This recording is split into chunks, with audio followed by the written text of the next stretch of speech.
Good morning, Frank. You're talking about, of course, Coach John Altobelli, who stood on the field here behind me at OCC for more than 20 years.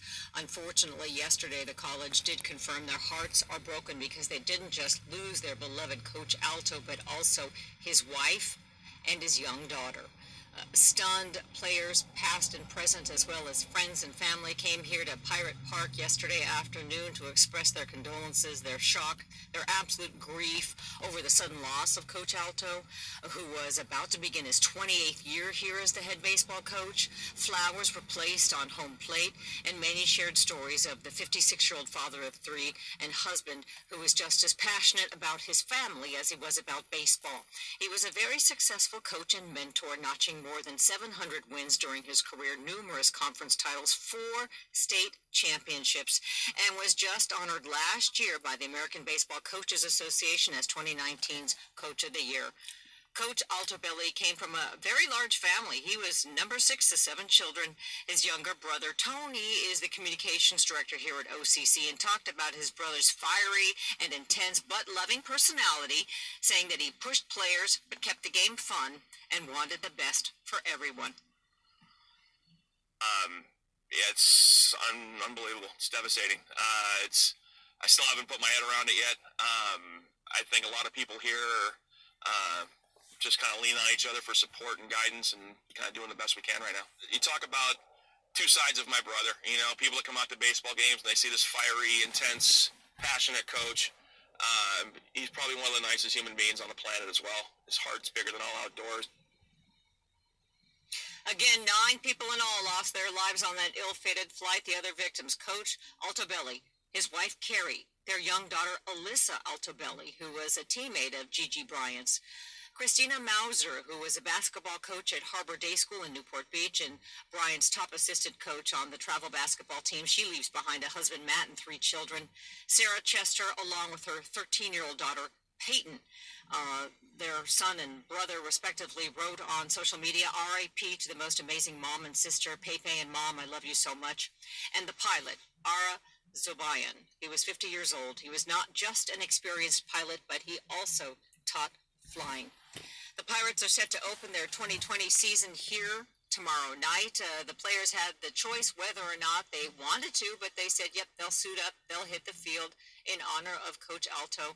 Coach Alto and his wife leave behind 2 other children, a daughter Alexis and a son named JJ, who is a scout for the Boston Red Sox. Sending it back to you.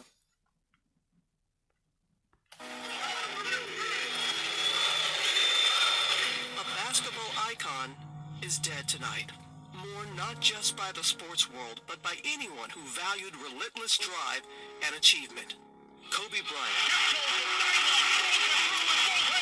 The man who could score 81 points in a single game. An all-star, an NBA champion for the Lakers. He was nicknamed the Black Mamba.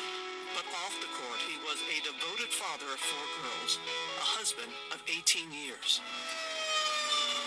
He and his 13-year-old daughter, Gianna, were killed in a helicopter on their way to a basketball game. Tonight, we celebrate a remarkable life and a man who was much more than a basketball legend. What can I say? Mamba out.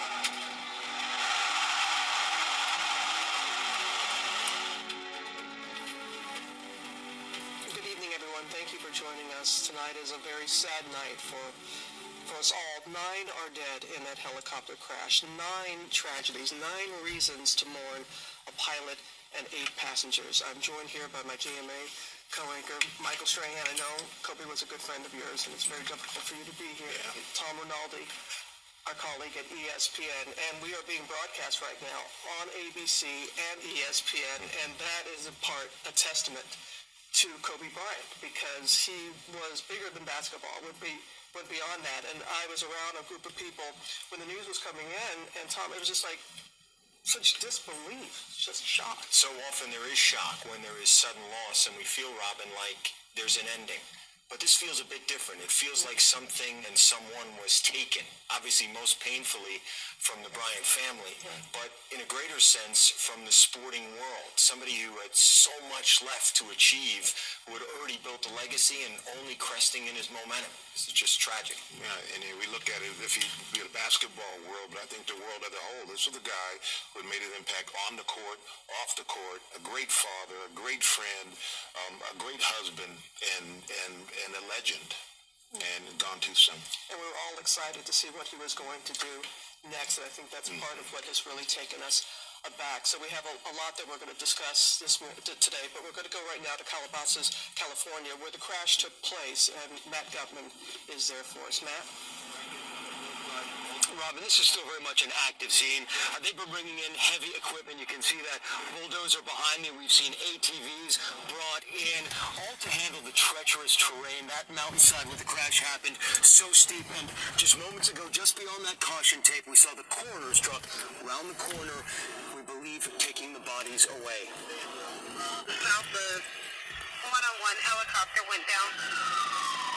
Tonight, tragedy in the hills of Calabasas, California. The helicopter took off at 9:06 a.m. from the Orange County Airport. Inside, NBA legend Kobe Bryant, his 13-year-old daughter Gianna, and 7 others. It crashed 40 minutes later.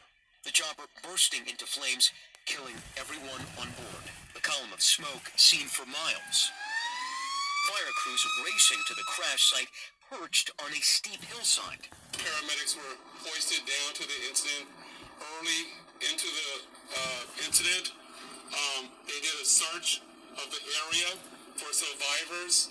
Unfortunately, all the survivors on board were determined to have been perished. Eyewitnesses say they saw the chopper flying low and heard the engine sputtering before the crash. I heard some noise of the helicopter was struggling. I mean, you can tell because the engine was not really running fast. I heard a helicopter just flying just way too low, and I heard like a loud thud noise. The individuals that saw the aircraft said it was coming down at a fairly significant rate of speed and impacted the ground on the hillside behind me here. Authorities investigating what caused the chopper to go down.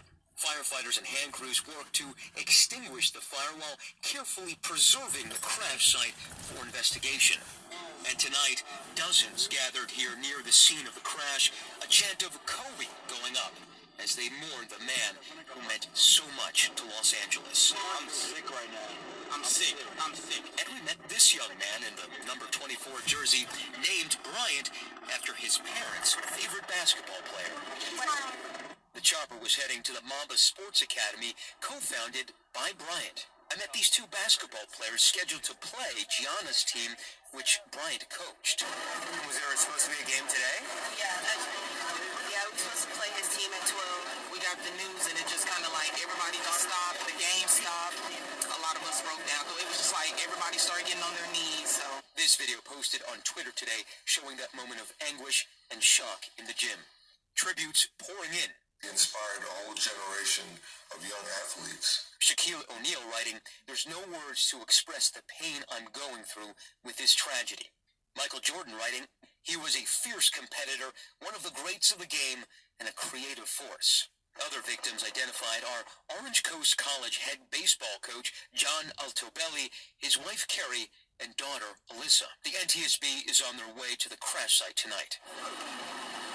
And just to give you a sense of how bad the weather was this morning, the LAPD grounding all of its helicopters, saying the weather did not meet the standards for flight. Now, the key now is going to be preserving that crash scene. There are law enforcement officers across the hillside to ensure that nobody tampers with that crash site. It has to remain pristine for investigators to learn exactly what happened here. Hi, everyone. George Stephanopoulos here. Thanks for checking out. Be quiet, kitty.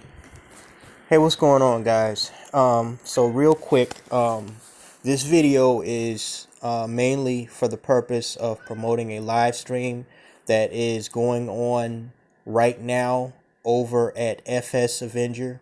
It is actually the second content related live stream that I'm doing. The first one was kind of messed up due to my Wi-Fi, but I think I got everything the way I want to get it. So if you guys would click the link in both the description box, it should also be down in the pinned post, and go over there right now.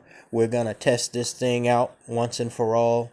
You can make, from what I understand, what was explained to me, you can make money donations to my PayPal during the live stream, just like you can do in super chats here on ScrewTube.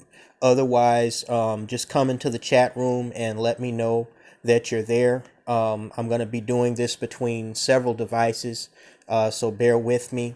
And the topic for tonight is going to be Kobe's estate and what black men like Kobe who choose to date or marry outside of their race, and are very established black men, what do they owe the black community, and what do they owe black women, if anything? As you know, I told you guys I filed a complaint with you brothers to stop sending me videos of these idiot bimbos, talking shit about Kobe because they're salty that he didn't want they stankin' ass. So I decided, because, this just came, it was just completely unprecedented. Nobody saw his death coming. But I decided to just put this whole question to rest once and for all, about what black men owe black women in this day and age that they're not related to or aren't in relationships or marriages with. And I think y'all know what my answer is, but just to be as forthcoming as possible and direct as possible, I'm going to make it abundantly clear, if I have not made it clear enough, on the live stream, which again is available right now in the description box and pin post. Go over there and check us out. They can't stop us. They can't silence us. We're going to keep going throughout 2020.